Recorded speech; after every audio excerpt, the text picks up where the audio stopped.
తెలంగాణ నిరుద్యోగులు మరో పోరాటానికి సిద్ధమయ్యారు. అసెంబ్లీ సమావేశాల్లో ఉద్యోగ నోటిఫికేషన్లపై ఎలాంటి స్పష్టత రాకపోవడంపై నిరుద్యోగులు తీవ్ర ఆగ్రహం వ్యక్తం చేస్తున్నారు.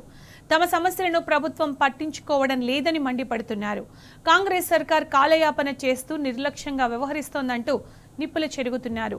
కాంగ్రెస్ ప్రభుత్వానికి వ్యతిరేకంగా ఈ నెల 21న భారీ ర్యాలీకి సన్నద్ధమవుతున్నారు.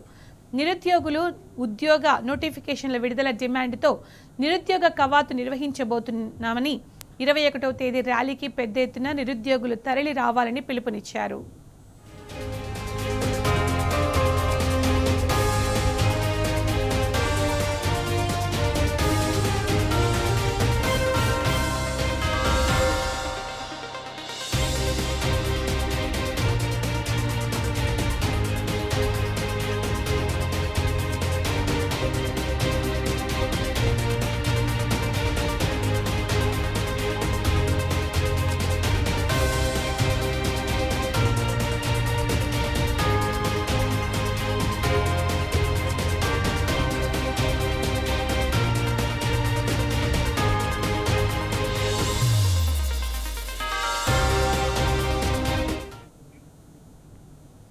నిరుద్యోగుల సమస్యలపై జాబ్ క్యాలెండర్ నోటిఫికేషన్పై అసెంబ్లీలో ఎలాంటి స్పష్టత ఇవ్వలేదని నిరుద్యోగులు అంటున్నారు. ఏడాదికి 2 లక్షల ప్రభుత్వ ఉద్యోగాలు భర్తీ చేస్తామన్న రేవంత్ రెడ్డి నిరుద్యోగుల పట్ల ఎందుకు మౌనం పాటిస్తున్నారని ప్రశ్నిస్తున్నారు.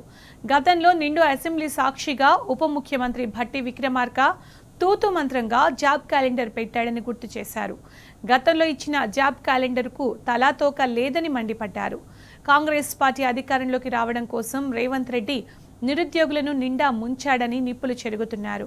కనీసం ఈసారి జరిగిన అసెంబ్లీ సమావేశాల్లో అయినా శుభవార్త చెప్తారు అనుకుంటే ఆ ఊసే ఎత్తలేదంటున్నారు నిరుద్యోగులు. ఇక సమరం తప్పదని సర్కారును హెచ్చరించారు.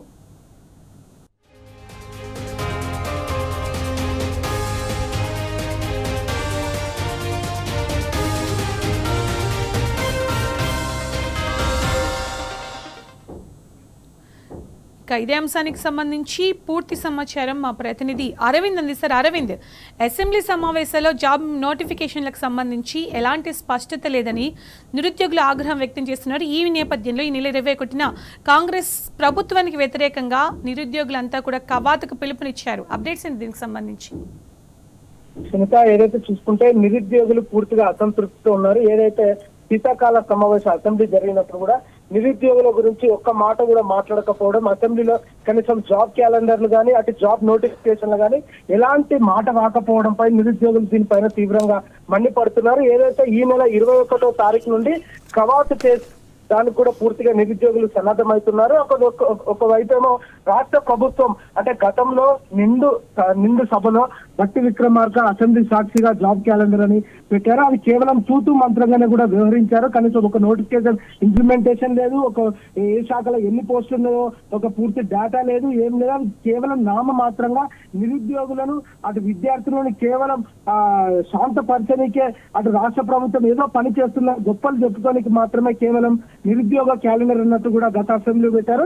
కానీ ఈసారి అంటే ఏదైతే స్పీకర్ గారికి అంటే టీఆర్ఎస్ పక్షాన కూడా నిరుద్యోగుల నోటిఫికేషన్ ఇవ్వాలంటూ కూడా ప్రతిపాదించిన దాన్ని కేవలము తీసి తుంగలో తొక్కినట్టు కూడా రాష్ట్ర ప్రభుత్వం చేసిందంటూ కూడా ఇప్పటికే నిరుద్యోగులు తీవ్రంగా మండిపడుతున్నారు. రాష్ట్రంలో ఎక్కడ చూసినా నిరుద్యోగుల గోస, నిరుద్యోగుల ఆత్మహత్యలు కూడా ఇదే ప్రధానంగా కనిపిస్తున్నాయి. ఒక దిక్కేమో అటు పారదర్శకంగా టీజీపీఎస్సీని తీర్చిదిద్దుతాన రేవంత్ రెడ్డి, నేను టీజీపీఎస్సీని చూడాలంటే కూడా దాన్ని ఏమాత్రం వేమరపాటుగా చేస్తున్నట్టు కూడా నిరుద్యోగులు మండిపడుతున్నారు. రాష్ట్ర ప్రభుత్వం తక్షణమే 2 లక్షల భర్తీ ఉద్యోగాలు చేస్తాను. రాహుల్ గాంధీ హైదరాబాద్ సిటీ సెంటర్ అంటే ఏదైతే చిక్కడపల్లి లైబ్రరీకి వచ్చాడో కేవలం ఛాయ తాగడానికి హైదరాబాద్ కు వచ్చిండు, నిరుద్యోగుల సమస్య పైన కాదు అంటూ కూడా ఆ నిరుద్యోగుల లోకమంతా కూడా తీవ్రంగా మండిపడుతుంది. దీనిపైన అంటే ఏదైతే నిరుద్యోగుల పైన కానీ అటు నోటిఫికేషన్ల పైన కానీ త్వరితగతిన వారి సమస్యలు వెంటనే పరిష్కరించాలి, వెంటనే నోటిఫికేషన్ రిలీజ్ చేయాలి. లేకపోతే మాత్రం పెద్ద ఎత్తున రాష్ట్ర వ్యాప్తంగా నిరుద్యోగులు కూడా ధర్నా చేసే పరిస్థితి కూడా ఆ రాష్ట్ర ప్రభుత్వంకి ఎదురవుతుంది. అప్పుడు రాష్ట్ర ప్రభుత్వం కూడా ఇప్పటి వరకు అసలు టీజీపీఎస్ గతంలో జరిగిన గ్రూప్ 1 కానీ గ్రూప్ 2 కానీ గ్రూప్ 3 కానీ వీటిపైన కూడా పారదర్శకంగా ఎవరికి ఎన్ని మార్క్స్ వచ్చినాయి, మెరిట్ లిస్ట్ ఎంత కూడా ఇప్పటివరకు రిలీజ్ చేయని పరిస్థితి కూడా కనిపిస్తుంది. గ్రూప్ 1 గ్రూప్ 2 లో ఉద్యోగ నియామకాలు పూర్తి చేసినా కానీ ట్రాన్స్పరెంట్ గా లేవు అంటూ కూడా ఇప్పటికే విద్యార్థులు అనేక సార్లు కూడా కోర్టు మెట్లు ఎక్కడం జరిగింది.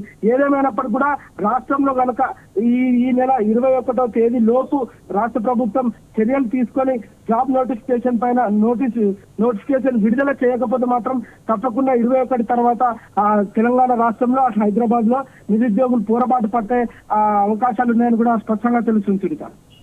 Right Arvind, thank you.